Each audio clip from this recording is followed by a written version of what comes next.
কাঁচকলা তো আমরা খেয়েই থাকি, কিন্তু এই কাঁচকলার খোসাটার জায়গা হয় ডাস্টবিনে।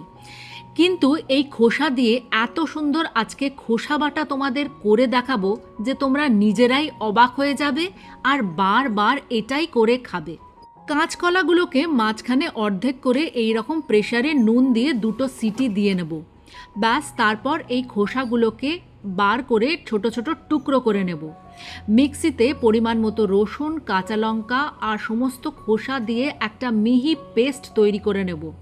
তারপর কড়াইয়ে সর্ষের তেলে কালো জিরে আর শুকনো লঙ্কা ফোড়ন দিয়ে এই পেস্টটা দিয়ে ভালো করে তেলের সাথে ভাজা ভাজা করব।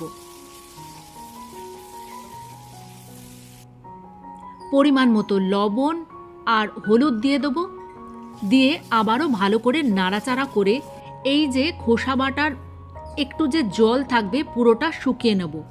পরিমাণ মতো চিনি দেব, আর আমি কাঁচা লঙ্কা বাটা দিয়েছি বলে শুকনো লঙ্কার গুঁড়ো দিলাম না। তোমরা যারা ঝাল ভালোবাসো তারা এখানে শুকনো লঙ্কার গুঁড়োও দিতে পারো। এই দেখো, কড়াই থেকে আমার এই খোসা বাটা অলরেডি ছেড়ে ছেড়ে আসছে, তার মানে খোসা বাটা একদম রেডি হয়ে গেছে। ওপর থেকে কাঁচা লঙ্কা আর সর্ষের তেল দিয়ে গরম ভাতে গরম গরম খাও।